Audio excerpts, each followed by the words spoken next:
Hey everybody, welcome back to the channel. It's October, the end of the month. Could snow any day now. So we are winter prepping the van.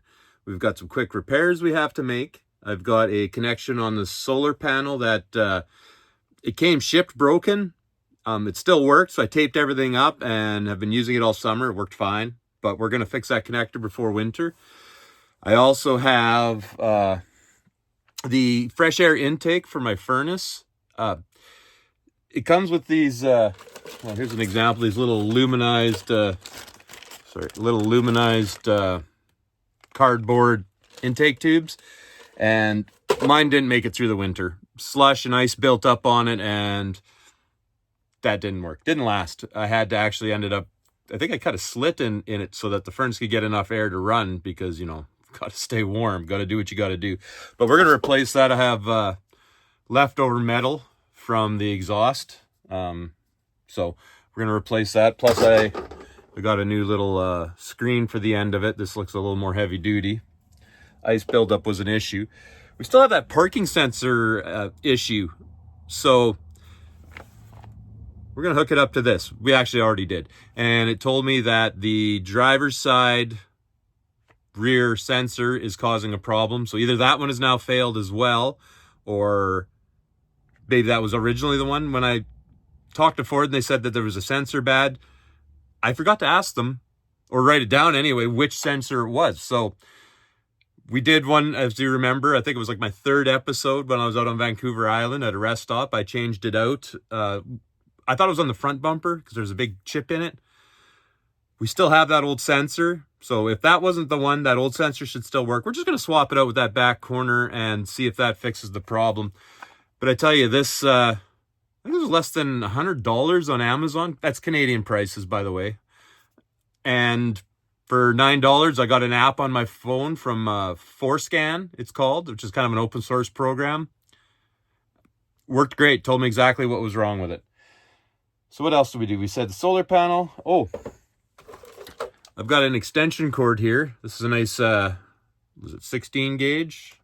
14 gauge wire. Should handle the amperage, but we're going to run this. We're going to plug in the parking heater, or sorry, not the parking heater, but the block heater into this cord. We're going to run it underneath the van, come up through the floor, and I have a timer on the 120 circuit that I'm going to attach it to. So what'll happen is it's 40 below, I'm out boondocking. All I have to do is turn on my inverter charger, hit that timer, 30 minutes. It should heat up that engine to get it to start. So let's get that done as well.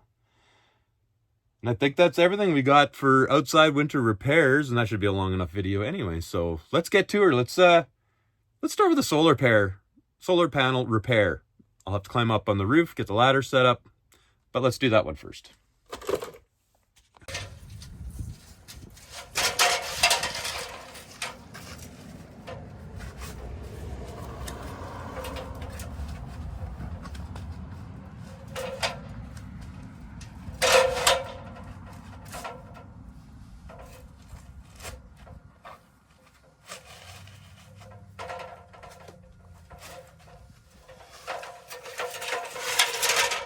So this is my ladder at home. I just cut up an old pool noodle. This thing's pretty sun rotted now, but it still protects the van. You put the ladder up there, don't scratch the paint.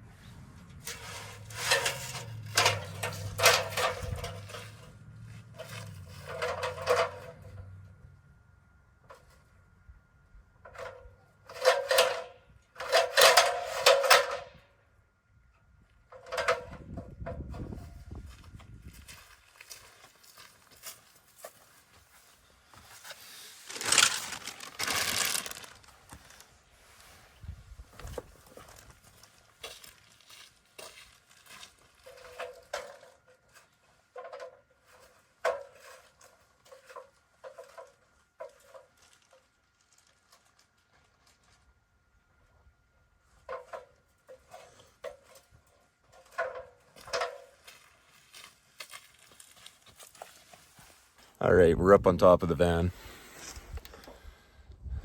You can see my solar panels, 4 100-watt solar panels from Renogy. I'll probably clean them up today. They're not going to get much cleaning during the winter, and they're definitely not going to work all that well during the winter either. Not a lot of sun up here in northern Saskatchewan. I find that basically during the summer, these solar panels,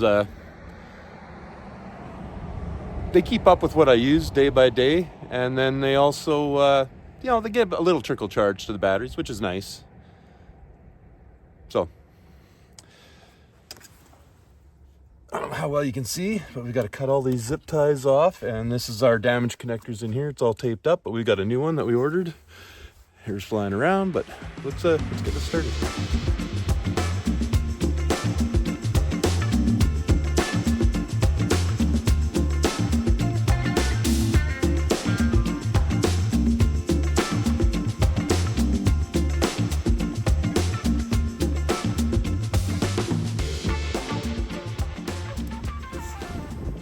Boy, I really had it zip tied up. Okay. Oh, well, there's the damaged connector there. That thing is supposed to all come off together.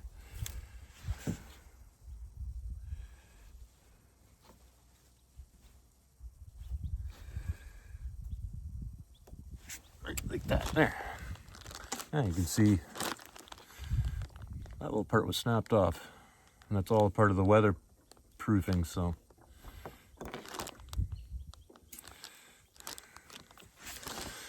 I've never taken one of these apart, so.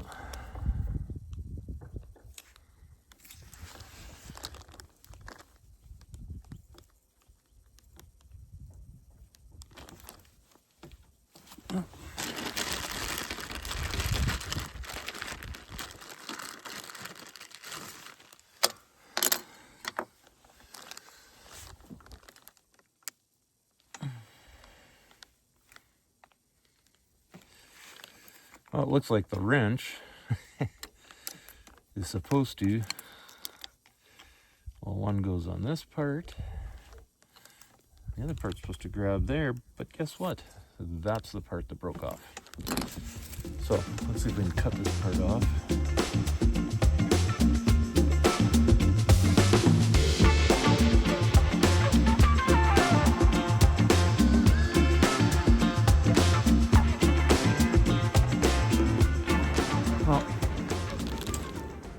I don't think this is not easy at all. So we're just going to cut it right off.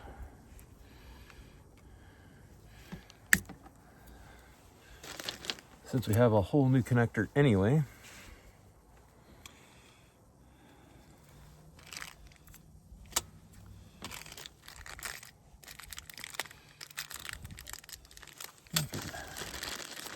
get it out the top now, just for, there we go. Yeah, so it's just, I don't know how the camera's gonna show this, but you can see it's just crimped on right there. I'm gonna go get my wire cutters now that we're doing this. Should have got them in the first place. Proper fuel for the job.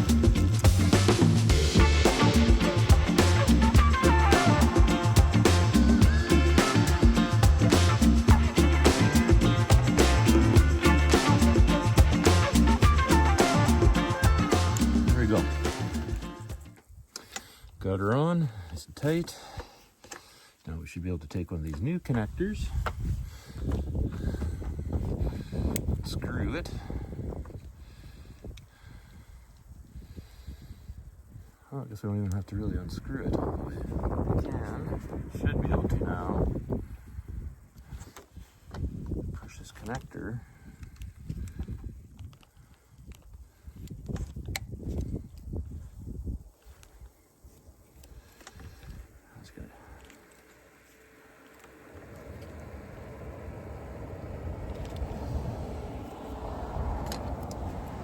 Good. As we're replacing this anyway, I want to take this out and see. Oh yeah.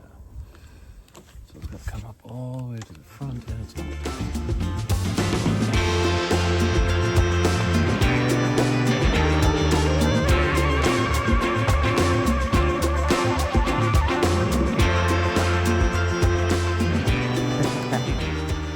I put the wrong connector on. That's why I need a female connector. And that's a male connector. Wet. Wet.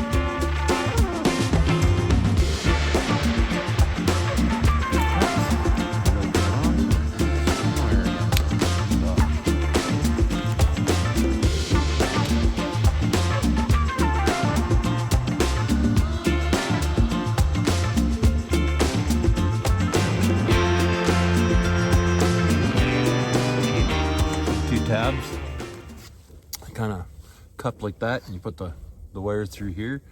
I always like to curl one over the other, and then it's part of your wire strippers here. You probably can't see, it's got the little tab, point from behind. That's for the non-insulated connectors for crimping them, which is what we have. So let's give her a little push there. Makes a nice little dent, makes it solid. Now I'm gonna put that connector, okay? So we got all the parts on here. Now this should push all the way in, no problem. Oh, look at that, right to the tip. Put your gland in there to make it seal. And tighten up the back end. Voila, new connector for the solar panel.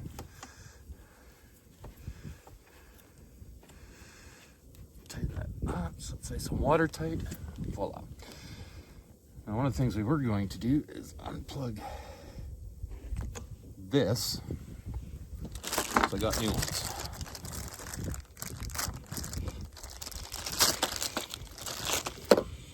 Woohoo. Do I have the right ones? This one here.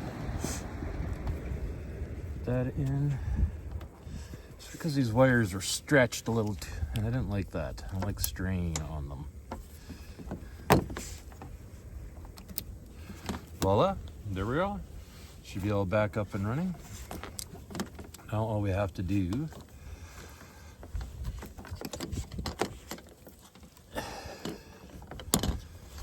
is cable strap all these connectors back down.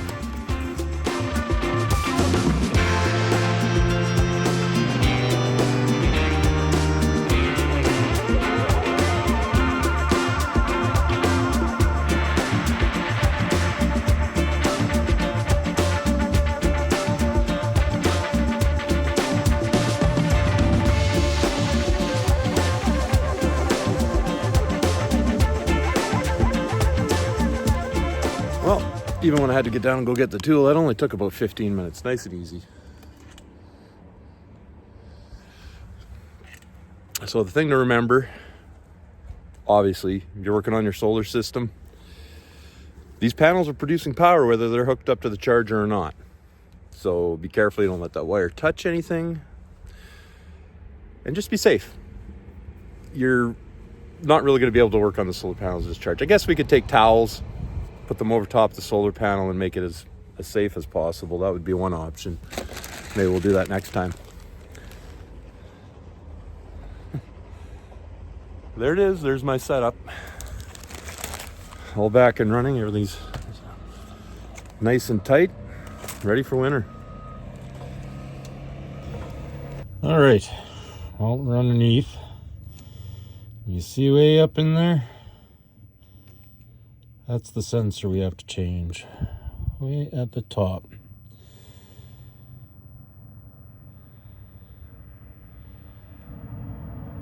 I'm not going to be able to video this because obviously I'm not going to be able to get my hand in there and video this at the same time. So you'll just have to wait and see. All right, you can see we have it out. You can see the hole back up there. Ooh, right there behind the plug. So we get the camera focused on that plug. Took a look over the plug and it looks good. I don't see any corrosion in there and the wires look like they're attached. It's hard to see because it's way up in there. But let's plug this old sensor in and see if it works. If not, we're going to go to Ford and order a new one. All right, so I got the sensor clipped on to the harness. Just got to get into this hole.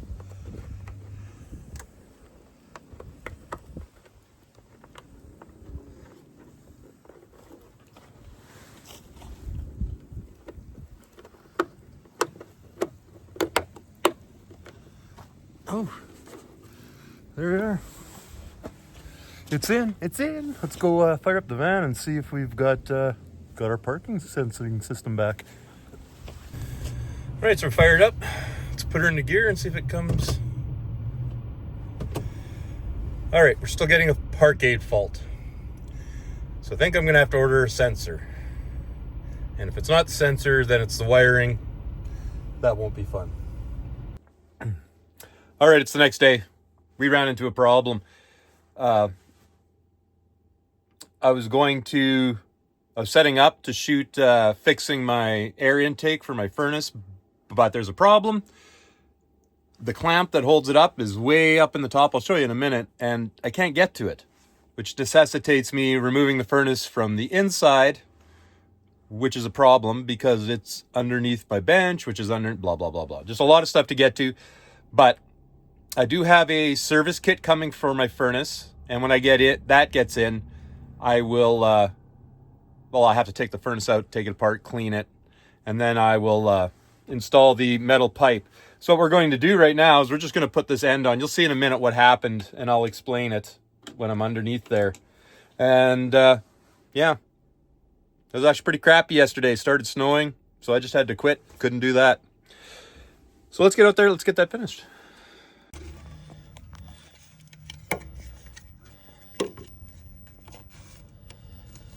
There, see that hose clamp way up top there? It's turned the wrong way. I can't get a wrench on it or anything. So, like I said, we'll just wait. I have a furnace service kit coming in, and when it gets in, I will be taking all this apart anyway, and we'll change out this this tube, and we'll put a metal tube on. It's just, I don't know why they send these aluminized cardboard tubes. They don't last worth a crap. So I'll show you what happened here.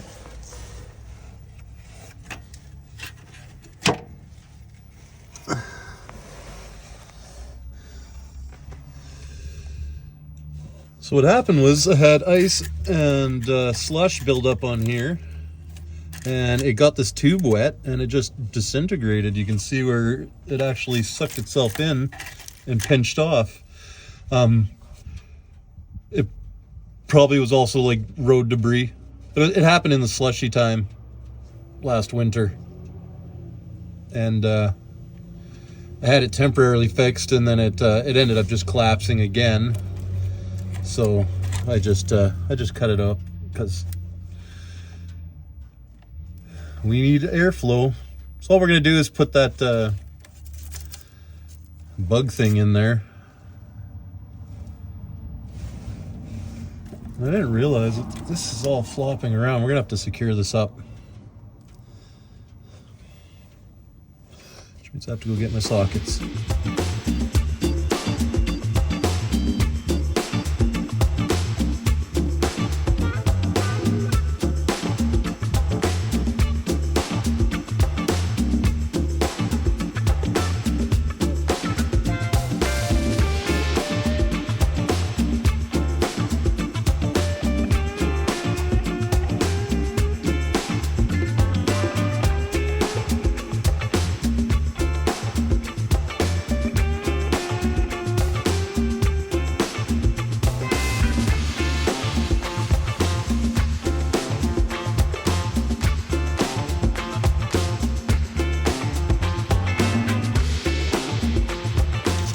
All right, yeah, so the other thing I have to do here is I have to drill a hole here to run my extension cord in for the block heater. So just got to measure how much space. So I've got about 6 inches in front of the mounting plate for the heater.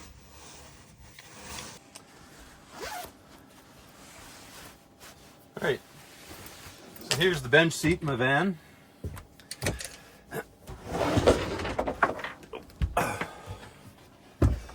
This is, well, where I tend to keep all my kitchen supplies, we'll call them.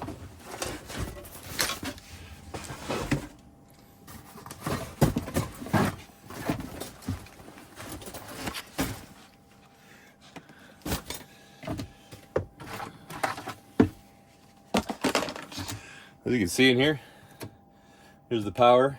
Comes in from my dual alternator system and runs off to my inverter charger.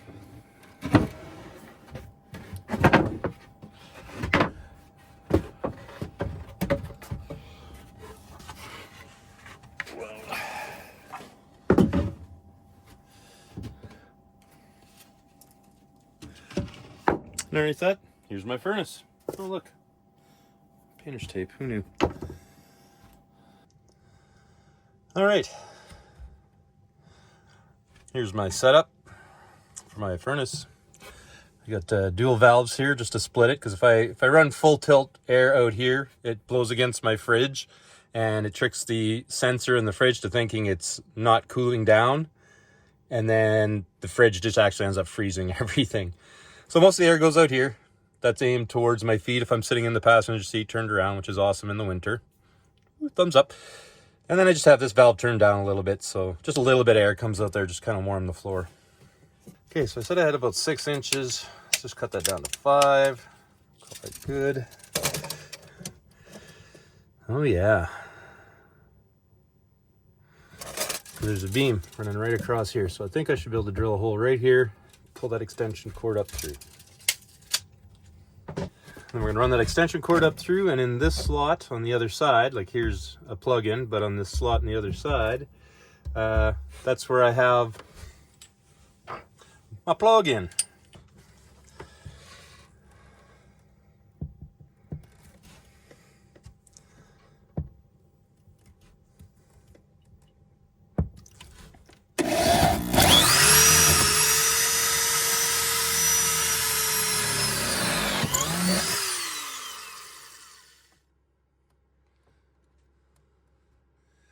Well, I can see daylight. I'm gonna have to get the vacuum in here and clean all that up.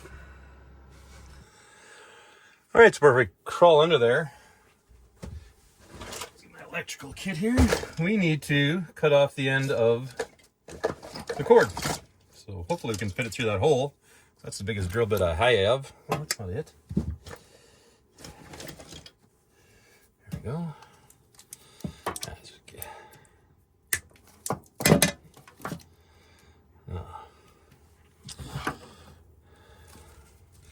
Now I just need to get my tie straps, and let's go tie strap that along the frame.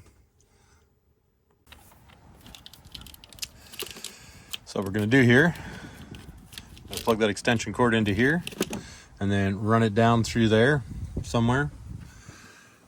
Try and keep it away from the exhaust. Don't want to melt it. But yeah, the plan is just to run the extension cord and in up through that hole and wire it in on the inside.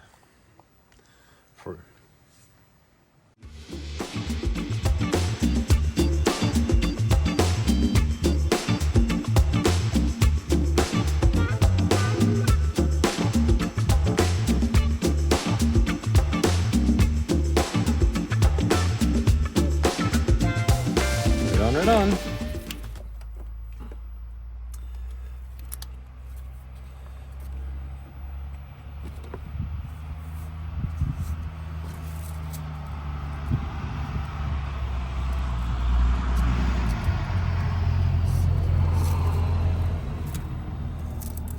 Now, one thing I am going to do, make sure these don't come apart. So we're going to make a little harness here to hold them together.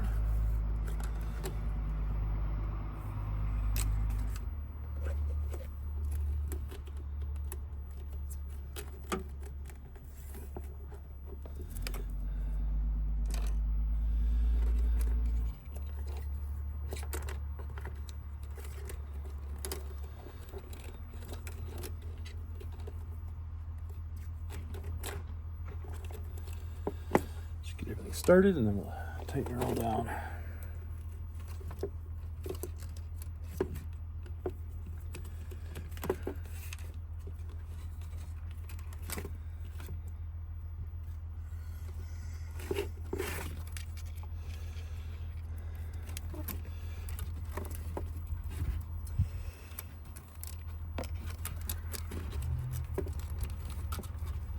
These on opposite sides. Tighten that right down. this one, tighten it right down. Then when we tighten these, if we can still tighten.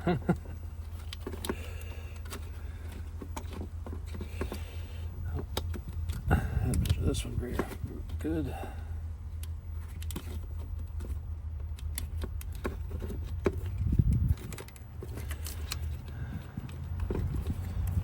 Get some of this stuff out of the way.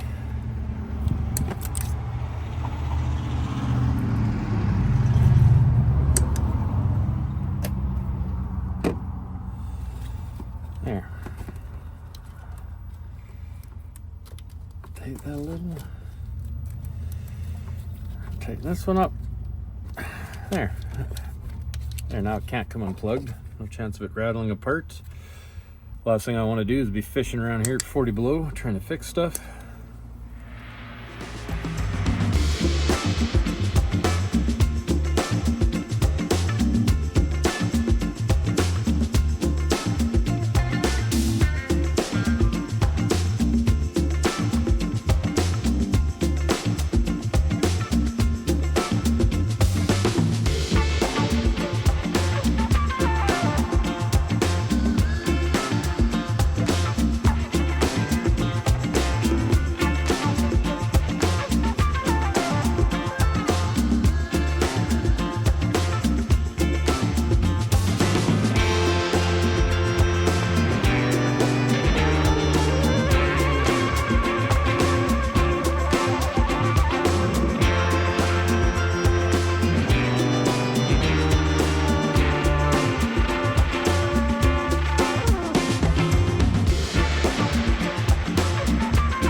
Well, so far so good. Got power. Set the timer. 5 minutes.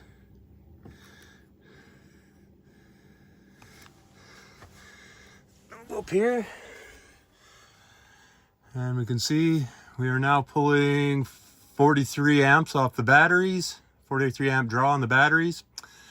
That's the block heater. Right on, guys.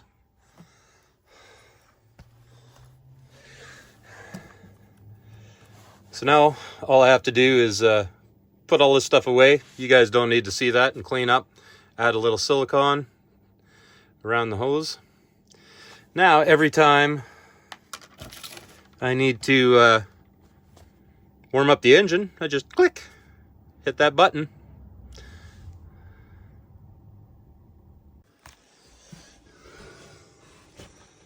All right, there we are, all installed. Now I can turn on the block heater and heat up my engine at 40 below without even having to go outside. Can run it off battery, can run it off shore power if I'm plugged in. That's pretty awesome.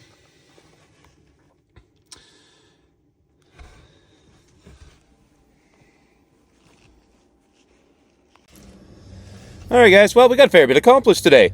I didn't get the air intake fixed quite the way I liked it. It's too bad my service parts for the furnace didn't come in, but we'll fix all that up when they do, and I have to service my furnace for winter.